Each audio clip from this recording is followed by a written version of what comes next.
Baik, bismillahirrahmanirrahim. Assalamualaikum warahmatullahi wabarakatuh. Alhamdulillahillazi hadana liyaza wa ma kunna linahtadiya laula an hadanallah. Asyhadu an la ilaha illallah wa asyhadu anna Muhammadan abduhu wa rasuluh la nabiyya ba'da amma ba'du. Puji syukur kehadirat Allah Subhanahu wa taala yang mana berkat beliaulah kita dapat hadir pada presentasi kali ini. Salawat berangkaikan salam kepada arwah pucuk junjungan umat Islam sedunia, yakninya Nabi Muhammad Sallallahu Alaihi Wasallam. Dengan melafazkan Allahumma sholli ala Sayyidina Muhammad wa ala ali Sayyidina Muhammad. Baiklah, saya tidak akan memperpanjang kata-kata mukadimah, langsung saja. Saya sebagai moderator Zaki Hanif akan memulai presentasi pada kali ini yang berjudul tentang pengujian fluida, jenis percobaannya, dan langkah pengujiannya. Untuk materi pertama akan dibacakan oleh rekan saya. Kepada Bayu dipersilahkan. Pendahuluan.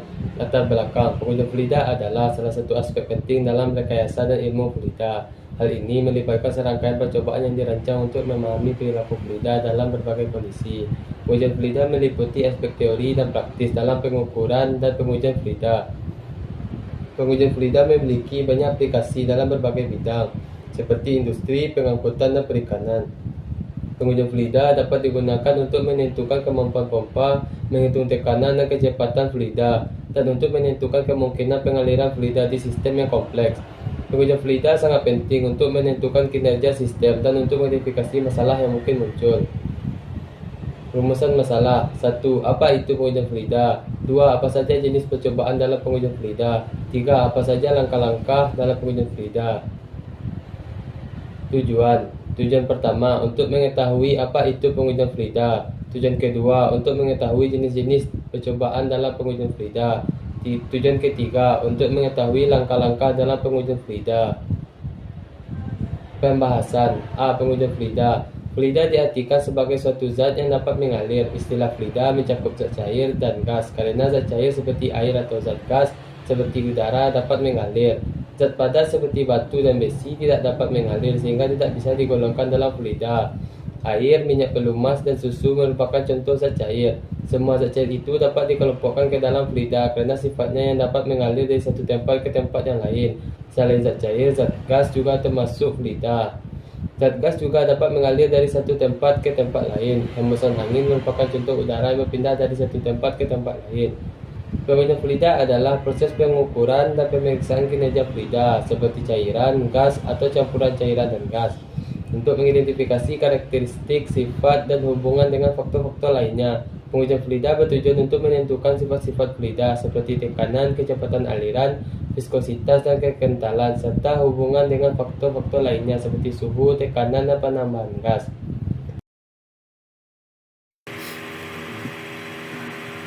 Assalamualaikum warahmatullahi wabarakatuh. Saya akan melanjutkan penjelasan dari rekan saya. B. Jenis-jenis percobaan. 1. Percobaan aliran. Percobaan aliran laminer. Aliran laminer adalah aliran fluida yang bergerak dengan kondisi lapisan-lapisan yang berbentuk garis-garis alir dan tidak berpotongan satu sama lain. Alirannya relatif mempunyai kecepatan rendah dan fluidanya bergerak sejajar atau laminae, dan mempunyai batasan-batasan yang berisi aliran fluida. Aliran laminar adalah aliran fluida tanpa arus turbulen atau pusaran air. Partikel fluida mengalir atau bergerak dengan bentuk garis lurus dan sejajar. Laminar adalah ciri dari arus yang berkecepatan rendah dan partikel sedimen dalam zona aliran berpindah dengan menggelinding atau rolling, ataupun terangkat atau juga disebut saltation. Pada laju aliran rendah, aliran laminar tergambar sebagai filamen panjang yang mengalir sepanjang aliran. Aliran laminar mempunyai bilangan real knot lebih kecil dari 2300. Aliran laminar adalah semacam aliran cairan atau gas di mana fluida melewati saluran secara teratur atau lancar. Hal ini bertentangan dengan aliran turbulen di mana cairan melewati pencampuran dan fluktuasi yang tidak teratur. Berikut video yang sudah ditampilkan pada layar. Di situ digambarkan cairan yang menabrak suatu aliran yang dihambat di tengah-tengahnya oleh sebuah benda. Di situ digambarkan alirannya secara teratur.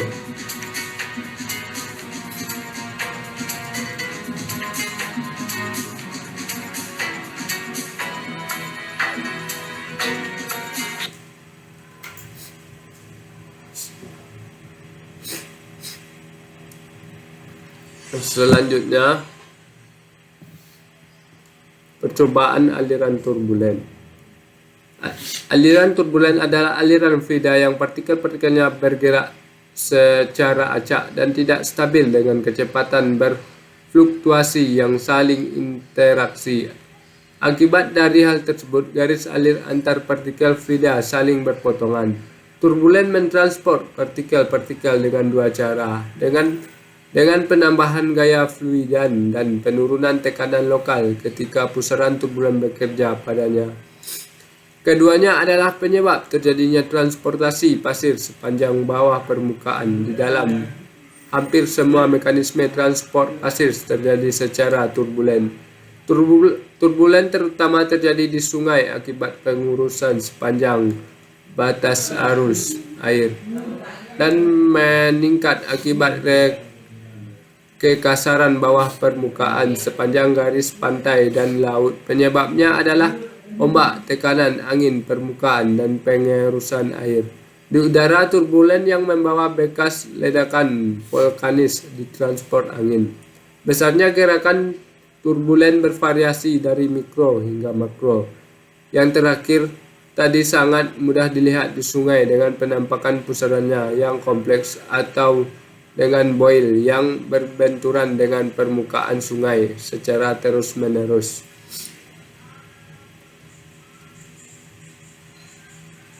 Berikut contoh video, yaitu turbulent flow, di mana cairannya itu mengalir secara tidak teratur. Ya, sekian dari saya. Selanjutnya akan dijelaskan oleh rekan saya. Assalamualaikum warahmatullahi wabarakatuh. Baiklah, saya akan melanjutkan materi yang dibacakan teman saya tadi. 2. Percobaan viskositas. Percobaan viskositas merupakan bagian integral dari pengujian fluida yang bertujuan untuk mengukur viskositas suatu cairan. Viskositas adalah sifat dasar dari fluida yang menggambarkan tingkat resistensi internal fluida terhadap pergerakan relatif antara lapisan-lapisan fluida yang berbeda kecepatan. Dalam uji viskositas, metode yang paling umum digunakan adalah metode viskometer. Viskometer adalah alat yang dirancang khusus untuk mengukur viskositas cairan. Beberapa jenis viskometer yakni 1. Viskometer tabung kapiler atau Oswald, 2. Viskometer rotasi, 3. Viskometer bola jatuh. Selain viskometer, metode lainnya yang termasuk pengukuran viskositas berdasarkan jenis aliran fluida, apakah laminar atau turbulens. Pada percobaan ini, prinsip-prinsip fisika yang mengatur aliran fluida digunakan untuk menghitung viskositas, misalnya dalam aliran laminar, hukum Hergen-Poiseuille, dan digunakan untuk menghitung viskositas. Sementara dalam aliran turbulen, persamaan Navier-Stokes dimodifikasi untuk tujuan yang sama. Hasil dari viskositas memberikan informasi penting tentang sifat-sifat fluida yang digunakan dalam berbagai aplikasi seperti dalam industri minyak dan gas, farmasi, makanan, dan lainnya.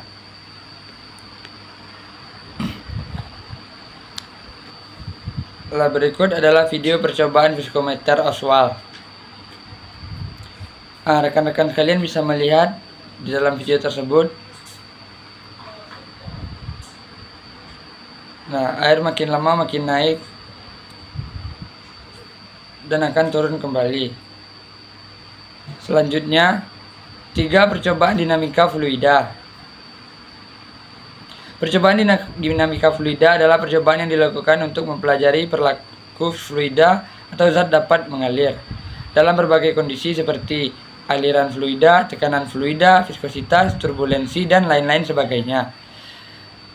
Perbedaan ini penting dalam ilmu fluida karena membantu kita memahami sifat-sifat fluida dan menerapkan prinsip-prinsip berbagai aplikasi teknik seperti desa dan pesawat terbang, kendaraan bertenaga, sistem, dan masih banyak yang tinggi. Salah satu contoh percobaan dinamika fluida yang terkenal adalah percobaan tabung Venturi. Percobaan ini dilakukan oleh seorang insinyur Italia bernama Giovanni Battista Venturi pada abad ke-18. Dalam percobaan ini, sebuah tabung dengan pengecilan di tengahnya digunakan untuk mengukur perubahan tekanan dan kecepatan aliran fluida. Selain itu, percobaan dinamika fluida juga sering melibatkan penggunaan alat-alat seperti manometer, anemometer, viskometer, dan lain sebagainya. Manemometer digunakan untuk mengukur tekanan fluida, anemometer digunakan untuk mengukur kecepatan angin atau aliran udara, dan viskometer untuk mengukur viskositas fluida. Percobaan dinamika fluida juga dapat dilakukan dalam skala makro maupun mikro. Misalnya dalam skala makro, percobaan dapat dilakukan dengan menggunakan model pesawat terbang di terowongan angin untuk mempelajari aerodinamika. Sedangkan dalam skala mikro, percobaan dapat dilakukan menggunakan mikrofluida untuk mempelajari aliran fluida dalam skala yang sangat kecil, seperti dalam aplikasi biomedis atau mikroelektronika. Nah, berikut adalah video selanjutnya. Di sini kita dapat melihat ada sebuah botol kosong yang akan diisi dengan air. Dan botol-botol itu diberi bolongan sesuai jarak tertentu. Rekan-rekan semua bisa melihat video tersebut. Dan lubang-lubang yang sudah dibuat tadi ditutup kembali dengan lakban atau lem kertas. Lalu botol tersebut diisi air sebanyak sesuai garis yang sudah ditentukan.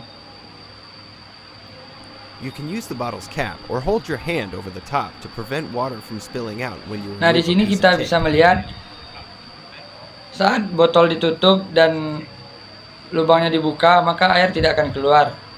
Dan apabila tutup botolnya dilepas, maka air akan keluar dari lubang yang telah dibuat tersebut. Nah, baiklah, materi selanjutnya akan dilanjutkan oleh rekan saya. Terima kasih. Baiklah, saya akan melanjutkan pembahasan dari C. Langkah-langkah pengujian fluida. 1. Langkah-langkah pengujian aliran laminar. Keterangan 1. Feeding of sebagai tempat menempelnya bahan percobaan. 2. Injection system sebagai untuk menginjeksi cairan berwarna. 3. Drainage control valve sebagai pengatur pembukaan cairan pembuangan. 4. Upper glass sebagai lapisan feeding of 5. Drain tempat pembuangan air. 6. Ink tank sebagai wadah cairan berwarna. 7. Flow control valve untuk mengeluarkan udara yang terperangkap dalam upper glass. Selain itu, perlu disiapkan selang sebagai saluran.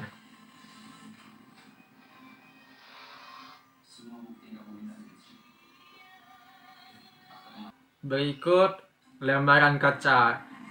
Lembaran kaca dipisahkan dengan menggunakan spacebar pada jarak yang dapat disesuaikan dengan kebutuhan. Lembar inferior dicetak pada kotak untuk memudahkan visualisasi aliran dengan 8 saluran yang ditempatkan sepanjang garis tengah lembaran kaca dalam bentuk silang. Peralatan ini memiliki tangki yang terhubung ke sistem pewarna injeksi yang terdiri dari sistem jarum yang ditempatkan pada input lembaran. Pasang benda uji pada sesi uji, kemudian alihkan melewati benda uji mulai dari kecepatan rendah sampai dengan kecepatan tinggi sebanyak 5 kali tingkat kecepatan. Atur posisi suplai air dan suplai pewarna injeksi yang mengalir tepat mengenai benda uji atau terjadi keseimbangan antara pertumbuhan aliran sebelah kiri dan sebelah kanan benda uji. Rekam dan foto atau untuk setiap tingkat kecepatan aliran air. Ulangi percobaan dengan perlakuan yang sama untuk benda uji lainnya.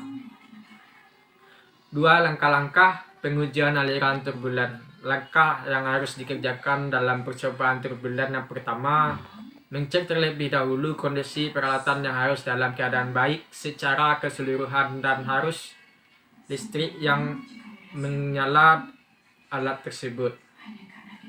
Sebelum menyalakan alat, angka termometer yang ada di dalam tank receiver.